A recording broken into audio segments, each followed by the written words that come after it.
I'm out doing laundry and I have to walk to the laundromat because I don't have a car, and I also don't get enough money from like the aid that I get to do laundry really. It's kind of expensive. It costs like $30 to wash all my clothes, and I only get like $80 a month, which is from my Social Security payments, so it's not like free money. It's money that's I've paid through jobs and whatever. And it's not enough, really, because by the time I buy toothpaste, toilet paper, whatever other like bare necessities that I need, I have like $10 left. So I chose carefully what to wash, and I walked over here to the laundromat, and I have some time to kill, so I thought, why don't I record a video? And some hair. Tomorrow I'll have therapy, and I'm excited because I haven't seen my therapist for a couple months, and I feel like she's like the only one in my life right now that is really proud of the strides I've made, because all the strides I've made have been inner strides, inner mental strides, like my mood, my perceptions, my stuff like that. And I do have a couple people to talk to about that stuff, but they're really like wrapped up in their own lives. They got their own things going on. So I can't really like thoroughly discuss what's going on in my head, and they're in like different places right now in their lives, and it's just nice having a little bit of feedback. Like obviously I would still keep doing it even if I didn't have feedback. Like I would still keep going and I would still keep working on this thing because it's important to me. But shit, who doesn't like a little bit of like, oh, like acknowledgement, like you made a nice little mindset shift there. Like the last time I saw her a couple months ago, she even caught me because I was like talking about a situation or something, and I was like basically telling her how I handled it. And she was like, made a note out loud. She was like, that's really nice. Like, look at that mindset shift already. It's just really obvious, And that kind of shit is nice, Just having a little bit of feedback from someone being like, keep going. Like, the work you're doing is important. Obviously, a good psychologist is going to think that the mental strides and those things, those are important, even if the people in your life may not value that. A good psychologist will, because that's, the field they got into for a reason, right? And I think a lot of the stuff, the spiritual journey and all this stuff, it all goes hand in hand with psychology. A lot of this stuff is like literally the same thing, just with different words and different explanations or whatever. Like anything you explain vibrationally can be explained psychologically, just with different terms, right? And I've always been interested in psychology, and I've always been interested in spirituality, so I find them both fascinating, and I think they do go hand in hand. And a lot of therapists, if you find a good one, they'll recommend spiritual work. They'll recommend Eckhart Tolle is like one of the most, like if you drop Eckhart Tolle's name, every therapist will be like, oh yeah, that's like really great, really good person to follow, because mindfulness but it goes so much more beyond just mindfulness. Like that's not the solution. It's a lot of different pieces. Like I always thought in my mid-20s when I started working on my like self-love journey, I always thought that like if I just became like confident and started liking myself more, that like all my problems would be solved. And if I just became mindful, all my problems would be solved. And it's not that simple. There's the spiritual aspect of like knowing and like, you know, feeling confident in your abilities is kind of meaningless if you don't know for a fact that you're going to achieve what you're striving for. If you have kind of like a wishy-washy, oh, maybe, and maybe this is not meant for me and whatever, like kind of how like I settled for a while. I was like, oh, you know what? I'm just going to settle for like retail because that's like where I'm at, and it's just easy to settle for that because I have so much experience and it's easy to just get a retail job. And within retail, my compromise with myself was, oh, I'm just going to be a visual merchandiser because I enjoy doing that. But deep down, I still knew that like this is not what I want to be doing at all, because I don't want to work for a large corporation making them money using my skills and talents for people that don't really give a shit about me, being paid terribly, barely being able to make a living for myself, just like working my butt off, you know what I mean? And I knew deep down, like, this is just me settling, this is just me kind of taking, even though it's not an easy way out. That's the irony in all of it, is like you feel like you're like, oh, it's just easier to just accept that this is what I have to do right now.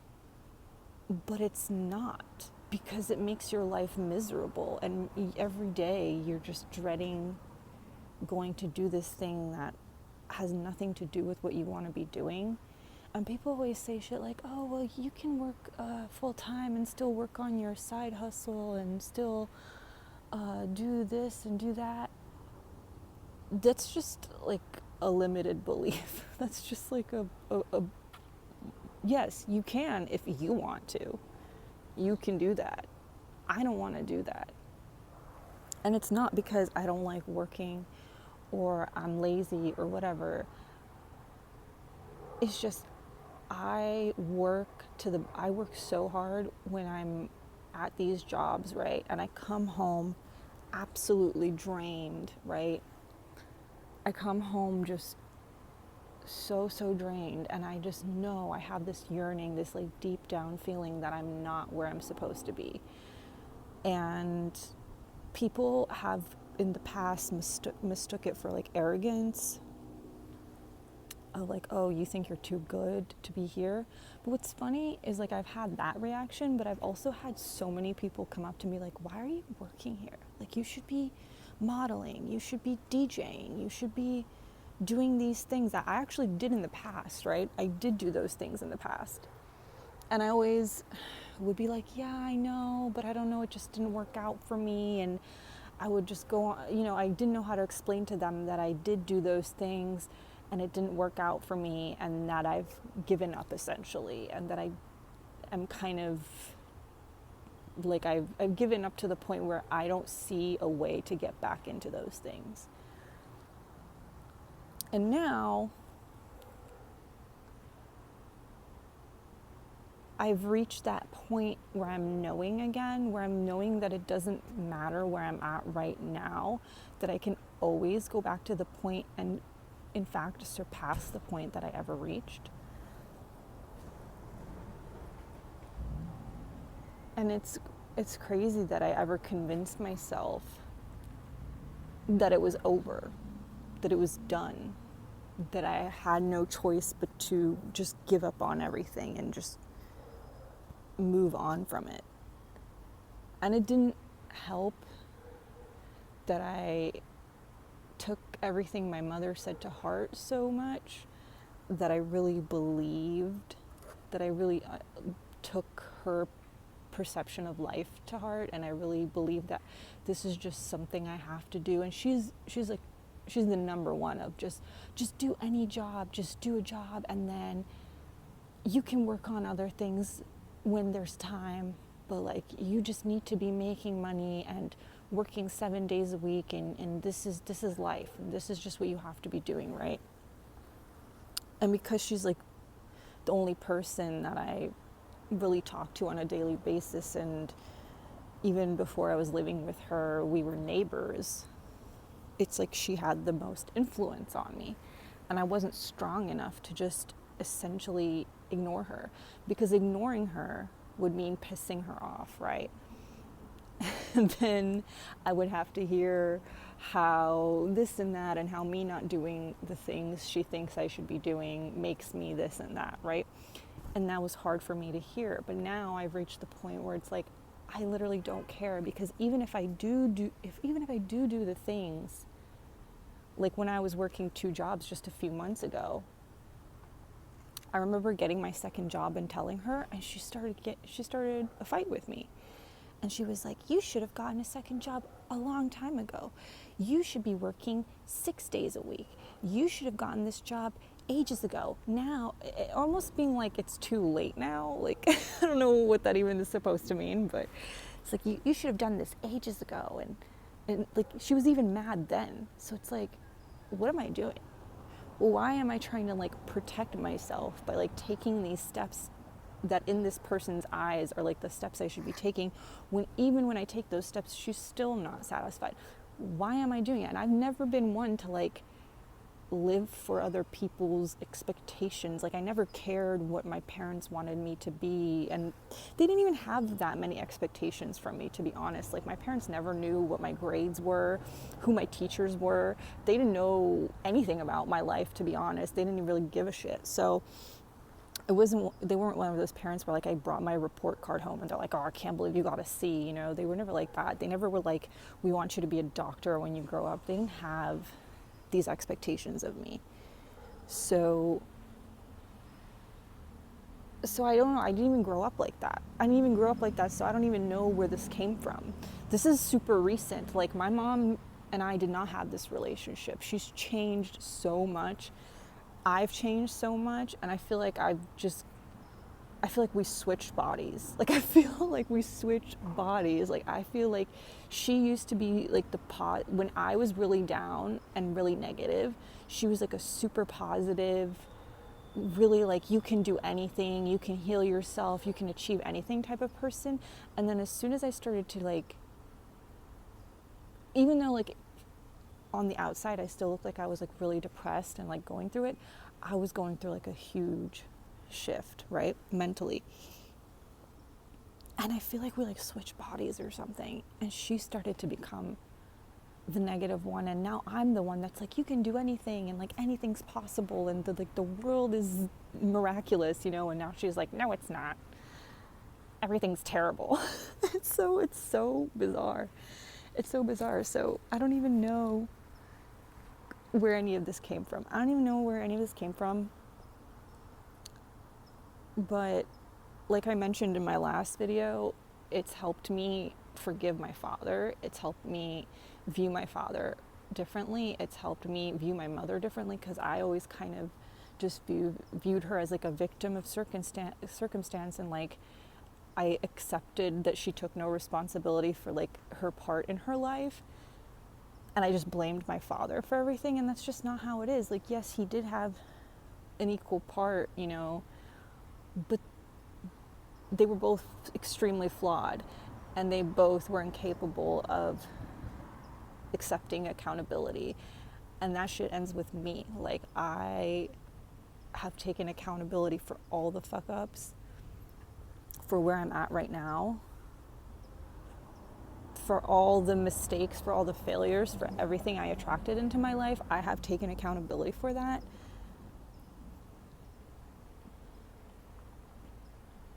And it feels fine. It's not scary. It's not scary at all, because when you take accountability for the bad things, that means you can also take credit for the good things.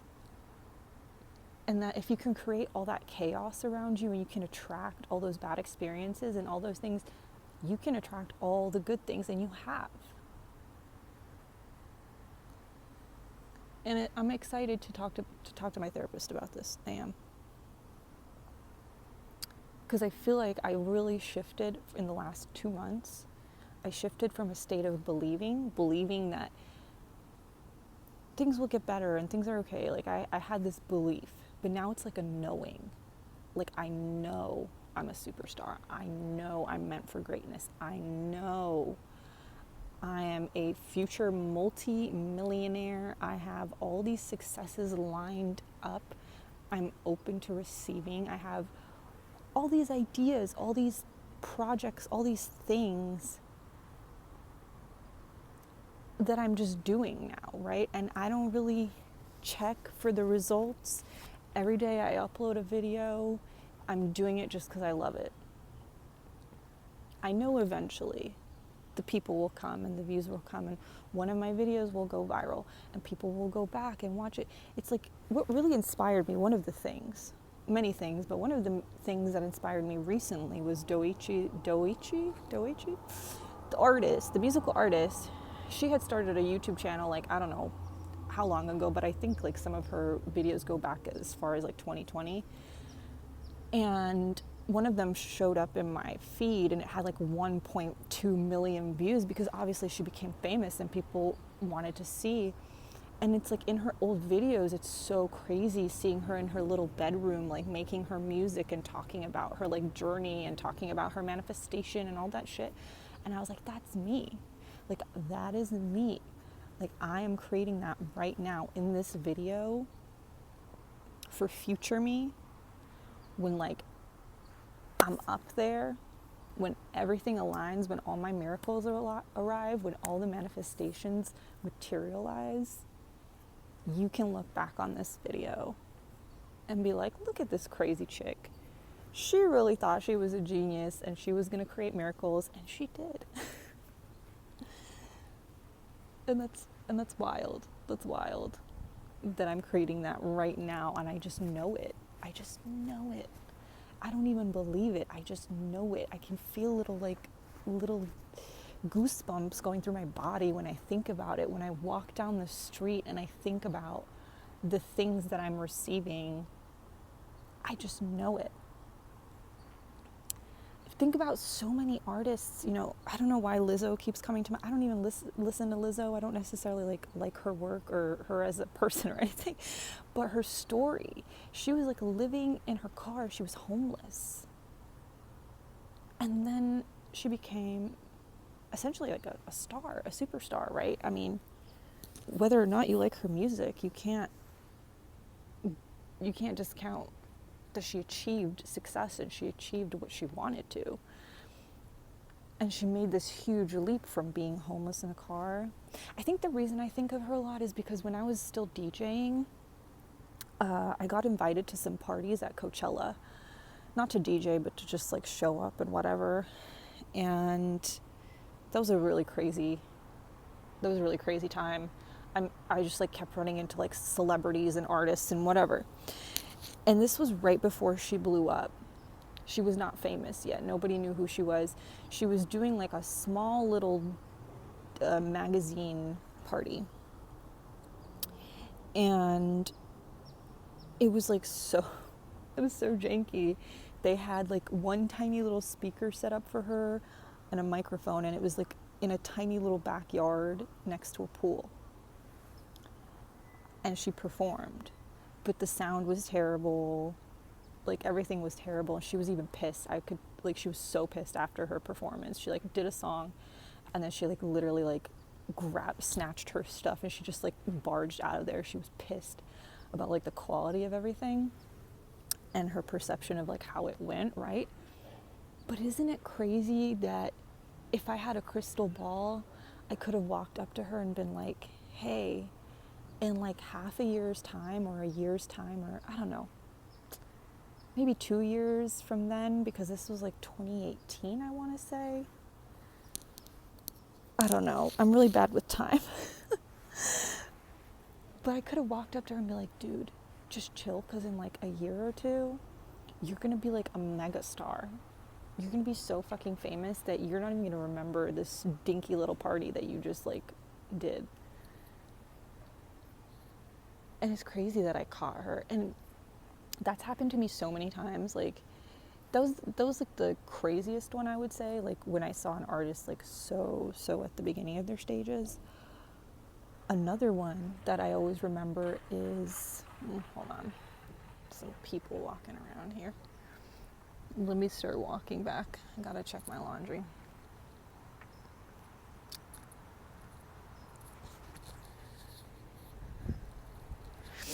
So another one that I really remember and I want to share before I turn this off because it's getting dark anyway and I gotta go grab my laundry.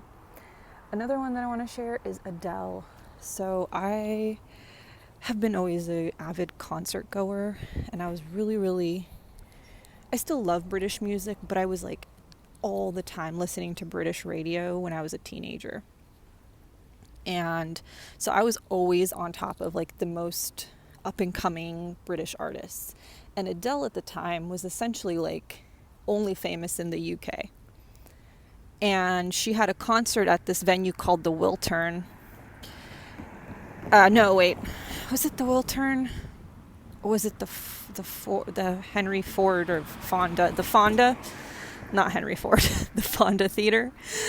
I think it was the Fonda. Anyway, I think it was the Fonda, and it's quite a small venue. I'd say, God, I'm really bad with numbers, but maybe 1,000, a couple thousand, something like that. It's not a big place, okay? It's like where smaller bands go to perform. And I went to go see her there. The concert tickets couldn't have been more than $20, like literally $20. And she performed, and like everyone was singing her songs, and she started crying on stage because she was like so blown away by the fact that like people in America had come out to see her concert and they were singing all the words. And I remember, I mean, this probably won't mean anything to anyone, but there's this British girl band called Girls Aloud, and one of the members, I didn't see her unfortunately because I was a huge fan and I wish I would have seen her, but I guess she was like in the crowd. And she even shouted her out. She was like, oh my God, like, I think Nadine or whatever from Girls Aloud is in the crowd today. And I just want to shout you out because, like, I'm such a huge fan. And it's, like, crazy to think that nobody watching this video probably knows who Girls Aloud is, but everyone knows who Adele is. And she was over there crying about the fact that this woman had come out to her show and that all these people had come out to see her and singing her songs. And it's like, look at that woman now. And I've been in so many situations like that where I went and saw an artist at the very early stages of their careers. It's like those stories you hear about people going to see the Rolling Stones at some like fucking little bar or whatever, you know, it's things like that. It's like I lived those experiences. So I've seen the catapult. I've seen the huge contrast of like where you could be one day and then the next where you are. And of course people like, I was like, oh, like all the work and everything and it takes time, but it can happen at any time. It doesn't have to take 10 years. It can, but it doesn't have to. And it can happen at any stage and it can happen whenever. And you can literally go from, it's not linear. You can go from sleeping in your car to traveling the world and touring and whatever. All of these things can happen. Anything can happen. And that's the beauty of it. So anyway, that's a really awesome experience I had. See, I'm so glad I started making these videos because there's so many stories like this that I've tried sharing with people in my life, but they don't necessarily, it's never really resonated, I don't think. Like, people don't really understand what I'm trying to say. Like, I feel like when I say these stories to people, they think I'm trying to like flex on them that I saw Adele in concert. And I'm like, that's not the point. I'm like, that's not the point of this story, really. Like, whatever. I think whoever's watching this will understand. But anyway, I'm going back to grab my laundry. And excited for tomorrow. Hi. There's these like alarms throughout these neighborhoods, and they like turn on. They're like, hi, you are currently being recorded. And it's like, yeah, literally I am being recorded. I'm recording myself right now. Anyway, bye.